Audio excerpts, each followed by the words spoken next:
हरिपुर नामक शहर में पप्पू का ढाबा नाम का एक मशहूर ढाबा था। ये ढाबा इतना मशहूर था कि आसपास के सभी लोग खाना खाने के लिए आते थे। उस ढाबे का खाना जो एक बार खा लेता तो उसका स्वाद भूल नहीं पाता। अगर कोई भी उस गांव में किसी भी काम से आता तो उस ढाबे का खाना खाए बगैर नहीं जाता। जितना ही वो ढाबा दिन पर दिन मशहूर होता जा रहा था, उतना ही उस ढाबे के मालिक का भी घमंड बढ़ता जा रहा था। अगर ढाबे का खाना बच जाता तो उसे उस खाने को फेंकना मंजूर था, लेकिन किसी जानवर या भूखे भिखारी को मुफ्त में देना मंजूर नहीं था। एक दिन की बात है, एक भिखारी उस ढाबे के पास से जा रहा था। वो काफी भूखा था। उसने बहुत दिनों से कुछ नहीं खाया था, तो वो ढाबे के मालिक के पास गया। मालिक, कुछ खाने को दे दो, बहुत भूख लगी है, बहुत भूख लगी है बाबूजी, कुछ खाने को दे दो। अरे जा जा, आगे जा, कुछ नहीं मिलेगा। कुछ दे दो खाने को, बहुत दिनों से कुछ खाया नहीं है, बहुत भूख लगी है बाबूजी। सुबह सुबह पता नहीं कहां कहां से आ जाते हैं मुंह उठा के, सारा दिन खराब कर दिया। रामू, ओ रामू, इसे बाहर तो निकाल। रामू भिखारी को ढाबे से धक्के मार मार कर निकाल देता है, पर मालिक को भिखारी के ऊपर जरा भी दया नहीं आती और भिखारी भूख के मारे बेहोश हो जाता है। मालिक, ये तो बेहोश हो गया सर। तो मैं क्या करूं? इसे तू दुकान के सामने से हटा, ग्राहक के आने का टाइम हो रहा है। जी मालिक। मालिक, मालिक, लगता है ये मर गया। अरे ये क्या बोल रहा है? मालिक, मैं सही बोल रहा हूँ। तुम एक काम करो, इसे जो ढाबे के पीछे कुआं है उसमें फेंक दो और किसी को कुछ पता भी नहीं चलेगा। जी मालिक। रामू, किसी को कुछ पता तो नहीं चला? किसी ने देखा तो नहीं? नहीं मालिक। आज का तो दिन ही खराब गया। और कोई ज्यादा ग्राहक भी नहीं आए। कल सभी टाइम पर आ जाना, नहीं तो तुम्हारे पैसे काट लूंगा। जी मालिक। मालिक अपने सभी नौकरों को छुट्टी देकर वो भी अपने घर चला जाता है। मालिक को रास्ते में ऐसा लगता है जैसे कोई उसके पीछे पीछे चल रहा है। तभी मालिक रुक जाता है और पीछे देखने लगता है, पर वहाँ कोई नहीं होता। अरे मेरा वहम होगा। और वो चलने लगता है। तभी उसे अचानक कोई जोर से थप्पड़ मारता है। वो अपने चारों ओर देखता है, पर कोई नहीं था। वो जल्दी जल्दी चलने लगता है और अपने घर पहुँच जाता है। अरे भाग्यवान, जल्दी से खाना लगा दो, बड़े जोरों की भूख लगी है। जी अभी लाई। जैसे ही पत्नी खाना लेकर आती है, तभी भिखारी भूत उसकी पत्नी को जोर से धक्का देता है, जिसके कारण पत्नी के हाथ से सारा खाना गिर जाता है। अरे भाग्यवान, ये क्या किया? सारा खाना गिरा दिया। जी पता नहीं कैसे गिर गया, मुझे ऐसा लगा जैसे किसी ने मुझे धक्का दिया हो। आज का तो सारा दिन ही खराब गया। अगली सुबह मालिक अपने ढाबे पर काउंटर पर बैठा होता है। तभी एक ग्राहक आता है और कुर्सी पर बैठ जाता है और खाने का ऑर्डर देता है। रामू, जल्दी से खाना लेकर आओ। ये कैसा खाना है, इतना तीखा? क्या हुआ, खाना अच्छा नहीं है? ये कैसा खाना है? रामू, ओ रामू, आज तुमने ये कैसा खाना बनाया है? मालिक, पता नहीं कैसे हो गया, खाना तो अच्छा ही बनाया था। आज भी मालिक की कोई कमाई नहीं हुई थी और सारा खाना ऐसे ही वेस्ट हो जाता है। ये देखकर भिखारी बहुत खुश होता है। अगले दिन मालिक अपने नौकर से कहता है, आज ऐसा खाना बनाना कि लोग उंगलियां चाटते रह जाएं। और सभी नौकर और रामू खाना बनाने में लग गए। खाना बनकर तैयार हो जाता है। खाने की खुशबू तो अच्छी आ रही है। तभी ढाबे पर एक ग्राहक आता है। रामू, जल्दी से खाना लाओ भाई। वाह वाह वाह वाह, खाने की खुशबू तो अच्छी आ रही है। ग्राहक जैसे ही खाना खाने के लिए बैठता है, तभी उसकी थाली से अचानक रोटी गायब हो जाती है। अरे रोटी कहाँ गई? अभी तो थी। वो डर जाता है। वो रामू का आवाज लगाता है। रामू, रामू। जी साहब, क्या हो गया साहब?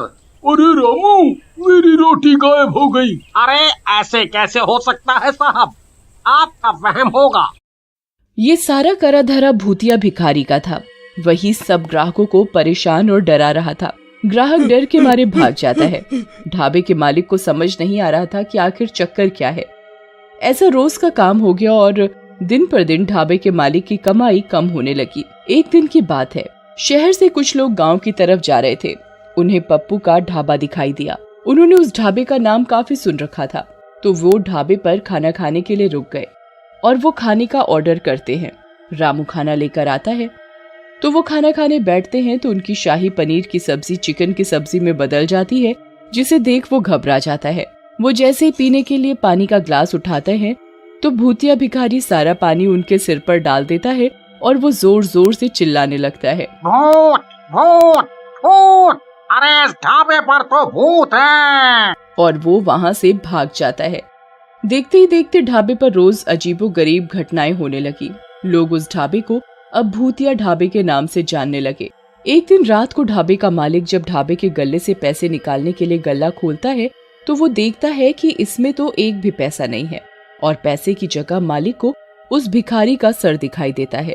भूत भूत, अरे ये तो वही भिखारी का सर है जिसे मैंने कुएं में फेंकवा दिया था। फिर ये इधर आया तो आया कैसे? मालिक की आवाज सुनकर ढाबे के सारे लोग मालिक के पास एकत्रित हो जाते हैं। क्या हुआ भाई साहब, आप इतना घबराए हुए क्यों हैं? ये देखो, हमारे गल्ले में भूत है। यहाँ उस भिखारी की खोपड़ी रखी है और उधर से पैसे गायब हैं। ये सुन सारे लोग बहुत घबरा जाते हैं। अरे भाई साहब, ऐसा कैसे हो सकता है? जाओ, तुम एक बार गल्ला खोल के देख लो, तुम्हें वहाँ एक खोपड़ी मिलेगी। वो एक भूत है, भूत। वो आदमी मालिक की बात सुनकर ढाबे का गल्ला खोलता है, पर वहाँ ना तो कोई खोपड़ी होती है और साथ ही उधर उसके पैसे रखे होते हैं।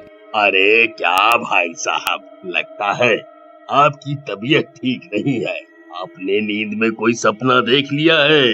आपको आराम करने की आवश्यकता है। अरे नहीं भैया, मैंने यहाँ सच में एक खोपड़ी देखी थी। मैं बिल्कुल सच बोल रहा हूँ। मालिक अपनी बात सबको मनवाने की कोशिश करता है, पर कोई उसकी बात नहीं सुनता और ना ही विश्वास करता है। तभी रामू मालिक के पास आता है। मालिक, मुझे ऐसा लगता है कि ये सब वो भूखा भिखारी कर रहा है। जिसे आपने कुएं में फेंकवाया था, वही उसके भूखे होने की वजह से उसकी मौत हो गई थी और इसी वजह से उसकी आत्मा हमारे ढाबे में भटक रही है और आपको दिन रात परेशान कर रही है। हाँ रामू, मुझे भी यही लग रहा है। तुम सही बोल रहे हो, पर अब इस बात का क्या इलाज है? तुम मुझे ये बताओ। अगर ऐसा ही चलता रहा तो मैं एक दिन पागल हो जाऊंगा और मेरा ढाबा भी बंद हो जाएगा। आप चिंता ना करिए मालिक, मैं एक बाबा को जानता हूँ। मैं आपको उनके पास लेकर चलूंगा। उनके पास हमारी परेशानी का कोई ना कोई हल जरूर होगा। ऐसा मेरा उनके ऊपर विश्वास है। मैंने उनका काफी नाम भी सुना है। वो सबकी परेशानी दूर कर देते हैं अपनी पूजा पाठ से। रामू और उसका मालिक अगले ही दिन बाबा के पास जाते हैं। वो बाबा को उधर जाकर सारी बात सच सच बताते हैं। ये तुमने क्या किया? तुमने एक भूखे भिखारी की जान ले ली। उसकी आत्मा भूख की वजह से ही तुम्हारे ढाबे में भटक रही है और तुम्हें परेशान कर रही है। बाबा जी, हमारी मदद करो, हमसे गलती हो गई। हम कभी नहीं करेंगे आगे से ऐसा। हमें माफ कर दो बाबा। बाबा अपनी शक्ति से उस भिखारी की आत्मा को बुलाता है। मुझे किसी ने परेशान किया तो मैं सबको मार डालूंगा। मुझे माफ कर दो, मुझसे गलती हो गई। मैं आगे से कभी किसी भी भिखारी को भूखा नहीं जाने दूंगा।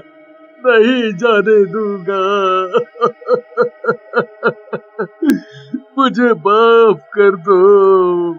बाबा अपने लोटे से गंगा जल छिड़क कर उस भिखारी को मुक्त कर देते हैं और मालिक से हमेशा गरीबों को खाना खिलाने को बोलते हैं।